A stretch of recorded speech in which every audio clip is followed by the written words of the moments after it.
Hello students, we are currently studying chapter 4 जहां पे हम पढ़ रहे हैं फ्रैक्शंस के बारे में। तो चलिए स्टार्ट करते हैं पार्ट 3 ऑफ चैप्टर 4 और आज का टॉपिक है कटिंग द हलवा।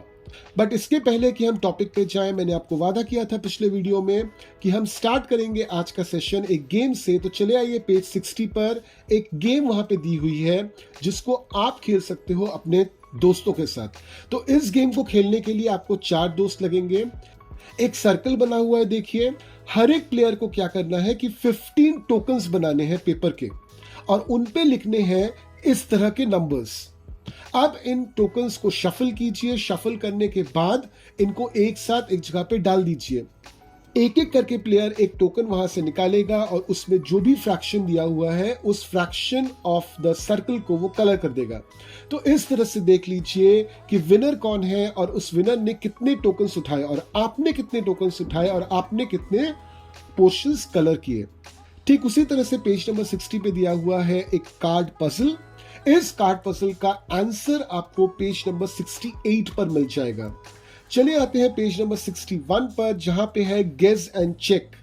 तो यहां पे पार्ट 1 का एक क्वेश्चन है, देखिए what part of each shape is coloured.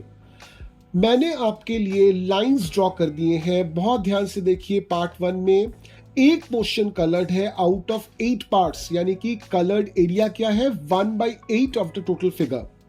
Part 2 में 6 पार्ट्स हैं जिसमें से एक पोर्शन कलर्ड है, यानी कि कलर्ड एरिया कौन सा है 1/6 of the total figure. Part 3 में टोटल 9 पार्ट्स हैं जिसमें से 2 कलर्ड है, तो टोटल कलर्ड एरिया कितना है 2/9 of the total figure. Part 4 में 15 पार्ट्स हैं जिसमें से 4 पोर्शंस कलर्ड है, यानी कि कलर्ड एरिया कितना है 4/15 ऑफ द टोटल फिगर। अब चले आते हैं क्वेश्चन नंबर बी में।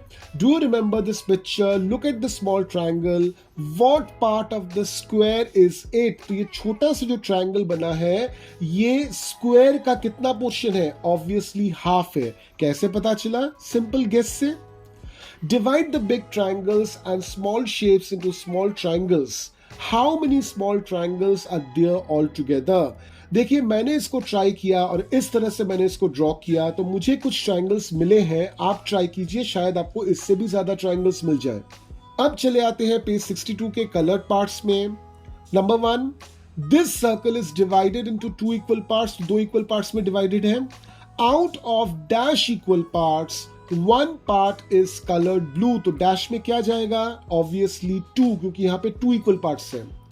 Part 2, here the circle is divided into dash equal parts. Out of dash equal parts, dash parts are colored blue. तो कितने इक्वल पार्ट्स में डिवाइडेड है 4 पार्ट। अब कितने कलर्स की इक्वल पार्ट में डिवाइडेड है 2 parts.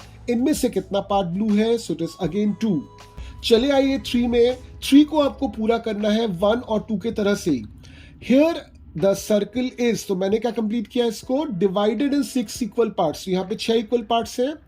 Out of 2 equal parts, क्यों 2 इक्वल पार्ट्स बताया कि यहाँ पे 2 कलर्स हैं इक्वल पार्ट्स के, 3 आर ब्लू। चौथा देखिए ये भी मैंने कंप्लीट किया है। Here the circle is divided into 8 equal parts. Out of 2 equal parts, 4 are blue.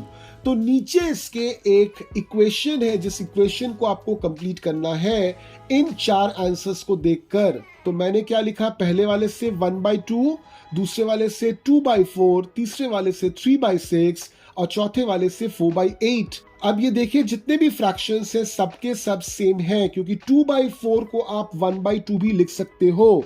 2 और 4 को अगर आप स्ट्राइक आउट करोगे तो ये 1/2 बनता है। ठीक उसी तरह से 3 और 6 को आप स्ट्राइक आउट करोगे तो 1/2 बनता है।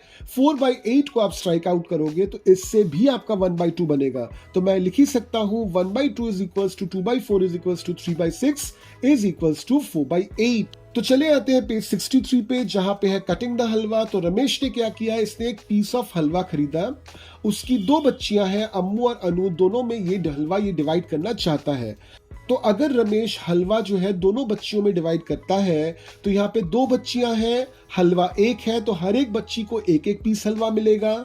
यानी कि हर एक बच्ची को कितने पार्ट ऑफ हलवा मिलेंगे, 1/2 ऑफ द टोटल हलवा मिलेगा।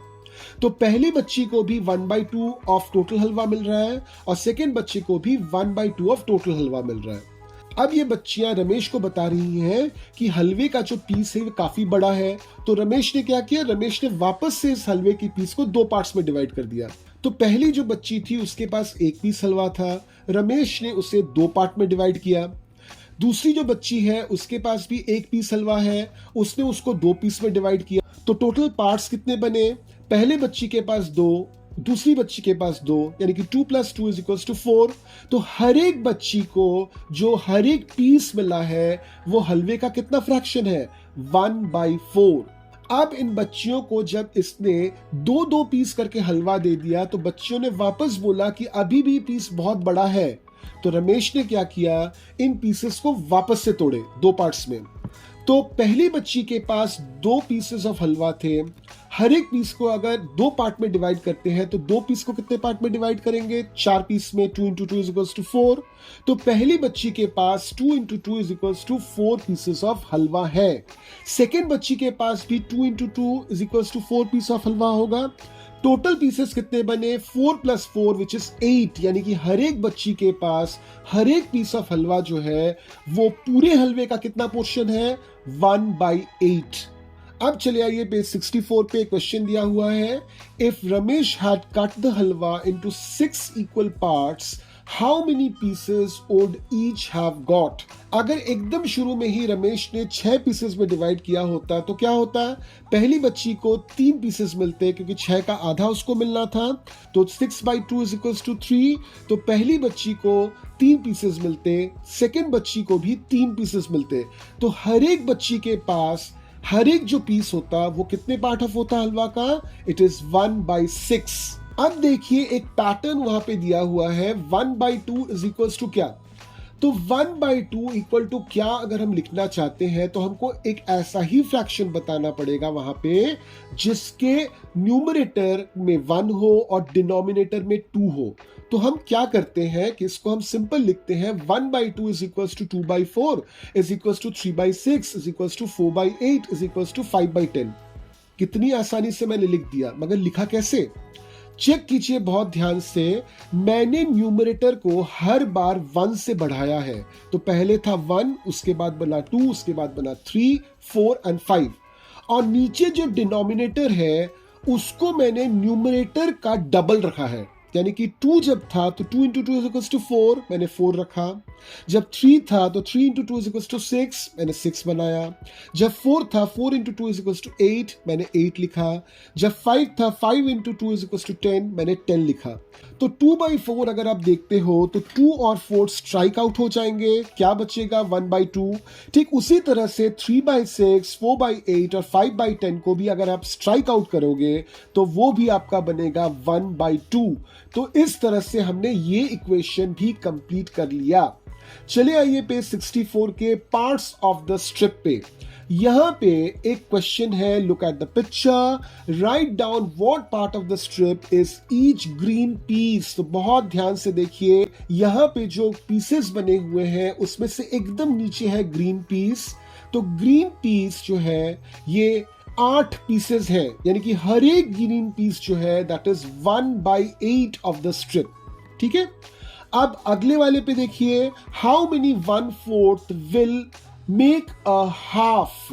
तो हाफ जो है इसमें कितने 1/4 हैं, यानी कि अब ब्लू वाले को देखिए, तो ब्लू वाले पार्ट में आपको मिल रहा है क्या, 4 पीसेस, यानी कि हर एक पीस जो है 1/4 का है। और बीच वाला जो लाइन है वो दिखाता है आपका हाफ। तो हाफ में कितने 1/4 है, तो यहां पे हमको मिल रहा है कि हाफ में 2 1/4 है। अगला क्वेश्चन देखिए, हाउ मेनी 1/8 विल मेक 1/4। तो अब चले आइए वापस ग्रीन वाले पीस पर। ग्रीन वाले पीस में देखिए, ये वाली जो लाइन है ये आपको 1/4 दिखा रही है, और इसके अंदर कितने 1/8 है, तो इसके अंदर भी 2 1/8 है। चले आइए अगले क्वेश्चन पे, हाउ मेनी 1/8 आर इन 1/2। तो 1/2 देखिए, ये वाली लाइन आपकी 1/2 है, इसके बाई तरफ कितने 1/8 है, 4 1/8 है। तो हम बोल सकते हैं 4 1/8 मेक्स 1/2। अब चले आइए पेज 64 पे, patterns. Look at this square, what part is coloured blue and what part is coloured green. तो हमने क्या किया है, इस पे लाइन ड्रॉ कर दिया है ताकि समझने में आसानी हो। तो लाइन जब ड्रॉ कर दिया है तो इस पैटर्न को देखिए, इसमें टोटल 16 स्क्वायर्स है जिसमें से 2 पार्ट्स ब्लू है, यानी कि 2 आउट ऑफ 16 इज ब्लू। इसको सॉल्व कीजिए, इसको सिंप्लीफाई कीजिए, तो 2 के साथ 16 स्ट्राइक आउट हो जाता है, बचता है 1/8, यानी कि 1/8 इज ब्लू। ठीक उसी तरह से 1 part is green out of 16, यानी कि 1/16 इज ग्रीन। अब चले आते हैं पेज 64 के एक पजल में, इज इट इक्वल। अब यहां पे एक लड़की है अमिनी। अब देखिए अमिनी क्या बोल रही है, अमिनी says half of half and 1/3 of 3/4 are equal. Do you agree? How will you show this? तो सबसे पहले समझने की कोशिश करते हैं हाफ ऑफ हाफ मतलब क्या। तो मैंने एक रेक्टेंगल बनाया, एक रेड लाइन बीच में ड्रॉ किया, मेरा रेक्टेंगल जो है ये हाफ में डिवाइड हो गया, यानी कि हर एक पोर्शन जो है अब ये 1/2 है। अब मैंने इस रेक्टेंगल में ग्रीन लाइंस ड्रॉ किए, इन ग्रीन लाइंस के सहारे मैंने दोनों जो हाफ था उसको वापस से हाफ में डिवाइड किया। तो अब जितने भी पार्ट्स बने ये सभी के सभी पार्ट्स क्या हैं, 1/4 है कि नहीं।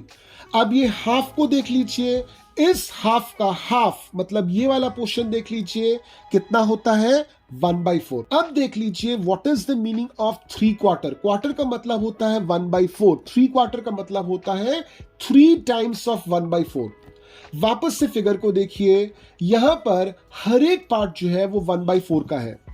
मैं क्या करता हूं, 3 पार्ट्स को यानी कि 3 1/4 पार्ट्स को मैं कलर चेंज कर देता हूं। तो मैंने कलर चेंज किया। अब ये जो 3/4 हमको मिल गए, इसमें से एक पोर्शन को उठाते हैं क्योंकि वो मेरा 1/3 है, तो उसमें हम स्टार्स ड्रॉ कर देते हैं, ग्रीन कलर के स्टार्स। अब बेसिकली पूरे रेक्टेंगल को देखिए, पूरे रेक्टेंगल का ये वाला पोर्शन जो है ये 1/4 ही है, यानी कि 1/3 ऑफ 3/4 इज ऑल्सो 1/4। तो अमिनी ने एकदम करेक्ट बोला था कि half of half and 1/3 of 3/4 are equal. अब चले आते हैं पेज 65 पर, from a part to the whole. Question number 1 देखिए, this shows 1/5 petals of a flower. Complete the flower by drawing the other petals. 1/5 का मतलब क्या, टोटल 5 पेटल्स हैं जिसमें से एक पेटल बना हुआ है। तो यानी कि इसी तरह के और 4 पेटल्स आपको बनाने हैं, तब ये फ्लावर जाके कंप्लीट हो जाएगा। ठीक है। क्वेश्चन नंबर 2 देखिए, the picture shows 1/3 of the blades of a fan. Complete the picture bye drawing the other blades. तो 1/3 का मतलब क्या होता है कि 3 ब्लेड्स हैं, उनमें से एक ब्लेड ये दी हुई है, तो बाकी 2 ब्लेड्स को ठीक इसी तरह के 2 ब्लेड्स को बनाइए, आपका फैन कंप्लीट हो जाएगा। चले आते हैं क्वेश्चन 3 में, half of the blades of another fan is shown here. Complete the picture bye drawing the other half. How many blades have you drawn. तो एक फैन का आधा मुझे दिया हुआ है, तो इस आधे में देखिए 2 ब्लेड्स हैं, तो बाकी जो आधा होगा ऑब्वियसली इसका कॉपी होगा, तो उसमें भी कितने ब्लेड्स होंगे, उसमें भी 2 ब्लेड्स होंगे। चले आइए पेज 65 के रुपीज एंड पैसे पे। हाउ मेनी 50 पैसा विल मेक 1 रुपी। 1 रुपी मतलब क्या, 100 पैसा। तो 100 पैसा को आप 50 से अगर डिवाइड करोगे तो क्या मिलेगा आपको, 2, यानी कि 250 पैसा का कॉइन लगेगा एक 1 रुपी बनाने में। ठीक है। इस 50 पैसा हाफ ऑफ 1 रुपी। तो सिंपल क्या कीजिए, आप लिखिए 100 पैसा इज इक्वल्स टू 1 रुपी। तो 50 पैसा is equals to what, 1/100 into 50। अब 50 का 0 100 के एक 0 से काट दीजिए, 50 का 5 नीचे के 10 से काट दीजिए। तो 5 को जब आप 10 से काटोगे तो नीचे क्या बचेगा, 2, ऊपर क्या बचेगा, 1। तो what is that, it is equals to 1/2। अब आपसे क्वेश्चन क्या पूछा था, इज 50 पैसा हाफ ऑफ 1 रुपी। मुझे यहां पे क्या मिला, हाफ ही मिला, so answer is yes. How many 25 पैसा विल मेक 1 रुपी। 100 को 25 से डिवाइड कीजिए, क्या आता है 4, दैट मीन्स 4 25 पैसा कॉइन्स विल मेक 1 रुपी। अब अगला है 25 पैसा इज डैश पार्ट ऑफ 1 रुपी। 100 पैसा इज इक्वल्स टू 1 रुपी। 25 पैसा क्या होगा 1/100 इंटू 25। तो 25 न्यूमरेटर में है, 100 डिनोमिनेटर में है, तो 25 फोर्स होता है 100। तो 25 और 100 को काटिए, ऊपर बचेगा 1, नीचे आ जाएगा 4। That means what is it coming to 1/4। तो यहां पे क्या आंसर आएगा 25 पैसा इज 1/4 पार्ट ऑफ 1 रुपी। अगला है 20 पैसा is dash part of 1 rupee. वापस से लिखिए 100 पैसा is equals to 1 rupee. So 20 पैसा is equals to 1/100 into 20। Numerator में 20 है, नीचे डिनोमिनेटर में 100 है। 100 को 20 से डिवाइड कीजिए, कितना आता है 20 इंटू 5 100, यानी कि ऊपर बचेगा 1 और नीचे आ जाएगा 5। That means it is equals to 1/5। तो हम बोलेंगे 20 पैसा is 1/5 part of 1 rupee. How many 10 पैसा विल मेक 1 रुपी? तो 100 को 10 से डिवाइड कीजिए, आपका आंसर क्या आता है 10। दैट मीन्स 10 पैसा कॉइन विल मेक 1 रुपी। अगला है 10 पैसा is dash part of 1 rupee. वापस से वही वाला कॉन्सेप्ट, 100 पैसा इज इक्वल्स टू 1 रुपी। सो 10 पैसा इज इक्वल्स टू 1/100 इंटू 10। 100 को 10 से डिवाइड कीजिए, क्या होता है 10, यानी कि ऊपर बच गया 1, नीचे आ गया 10। So it is 1/10। So we can say 10 पैसा इज 1/10 पार्ट ऑफ 1 रुपी। अब चले आते हैं पेज 66 पे एक अजीब सी स्टोरी देखने के लिए। एक ओल्ड वुमन थी, उनके पास 19 कैमल्स थे। वे चाहती थी कि इन कैमल्स को अपने डॉटर्स में वो डिवाइड कर दें। तो उन्होंने डिसाइड किया कि एल्डर डॉटर को मिलेगा 1/2 of the camels, second daughter को मिलेगा 1/4 of the camels, third daughter को मिलेगा 1/5 ऑफ द कैमल्स। यही चीज उसने अपनी विल में लिखी। विल मतलब क्या, वसीयत। जब भी कोई इंसान अपने अगले जनरेशन को अपना जो कमाया हुआ धन दौलत है या उनकी जो संपत्ति है उसको ट्रांसफर करना चाहता है, तो उस इंसान को एक नोटिस बनाना पड़ता है या फिर उस इंसान को एक लीगल डॉक्यूमेंट बनाना पड़ता है। उसको हम लोग बोलते हैं इंग्लिश में विल, हिंदी में वसीयत। तो यही चीज लिखी थी इस ओल्ड वुमन के वसीयत में। प्रॉब्लम यहां पे है, अगर आपके पास 19 कैमल्स हैं तो एल्डेस्ट डॉटर को कितना मिलने वाला है 1/2, यानी कि हाफ। तो 19 का अगर आप हाफ करने चाहोगे तो आपका क्वोशिएंट तो 8 आएगा, बट रिमाइंडर 1 आ जाएगा। इस तरह से आप कैमल को कैसे डिवाइड करोगे? तो उनकी आंट बीच में आई और आंट ने बोला कोई बात नहीं है, मेरे पास एक कैमल है, उसको टोटल कैमल्स के साथ जोड़ दो। तो 19 के साथ 1 आप जोड़ोगे तो कितना आएगा 20। अब इन 20 कैमल्स को अपने आप में डिवाइड करो। तो एल्डेस्ट डॉटर को कितना मिलता है 1/2 ऑफ 20। तो 1/2 ऑफ 20 कितना आएगा 10। सेकेंड डॉटर को कितना मिलेगा 1/4 ऑफ 20। तो 1/4 इंटू 20 कितना आएगा 5। थर्ड डॉटर को मिलता है 1/5 ऑफ 20, यानी कि 1/5 इंटू 20 कितना आता है 4। तो देख लीजिए टोटल कैमल कितने डिस्ट्रीब्यूट हुए, 10 + 5 + 4 विच इज इक्वल्स टू 19।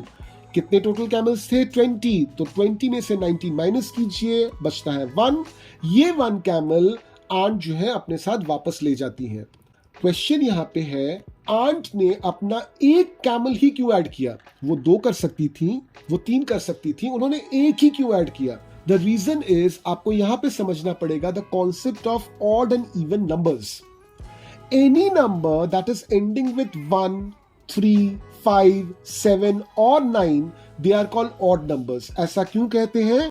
क्योंकि ऐसे किसी नंबर को अगर हम डिवाइड करते हैं 2 से तो रिमाइंडर हमेशा 1 आएगा। जैसे 15, इसमें आखिर में 5 है, इसको डिवाइड कीजिए 2 से, क्वोशिएंट तो 7 आएगा मगर रिमाइंडर 1 आएगा। जबकि those numbers which are ending with 0, 2, 4, 6 और 8, इनको हम बोलते हैं even numbers. If you divide them by 2 there will be no reminder. Example ले लीजिए 24 को 2 से डिवाइड कीजिए, क्वोशिएंट आएगा 12 बट रिमाइंडर रहेगा 0। अब जो टोटल नंबर ऑफ कैमल्स थे कितने थे 19, इसको आपको डिवाइड करना है 2 से। तो 19 को अगर आप 2 से डिवाइड करोगे तो रिमाइंडर तो बचेगा ना। तो 19 को सबसे बेहतर तरीके से हम इवन कैसे बना सकते हैं? सिंपल, इसके साथ 1 ऐड कीजिए। तो जैसे ही आप 1 ऐड करोगे ये बन जाएगा 20। अब 20 को आप 2 से डिवाइड कीजिए, आसानी से आपको क्वोशिएंट मिल जाएगा, कोई रिमाइंडर नहीं रहेगा क्योंकि 20 इज एन इवन नंबर। इस वजह से आंट ने जो है 1 कैमल को उस टोटल नंबर ऑफ कैमल्स के साथ ऐड कर दिया था।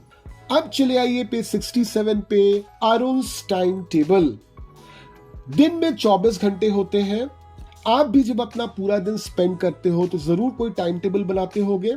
अरुण ने भी बनाया।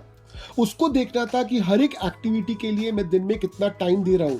तो अरुण ने क्या किया, एंटायर डे के 24 आवर्स को ड्रॉ किया इन 24 पार्ट्स, जहां पे हर एक पार्ट जो है वो 1 घंटा दर्शाता है। Now Arun is sleeping for 1/3 of the day, 1/3 times of the day.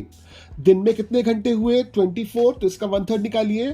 क्या आता है? 24 को आप 3 से डिवाइड कीजिए, कितना आएगा? 8 आएगा। That means Arun is sleeping 8 hours per day. तो अरुण ने क्या किया, 8 पार्ट्स को पर्पल रंग दिए। Now he is playing 1/8 of the day.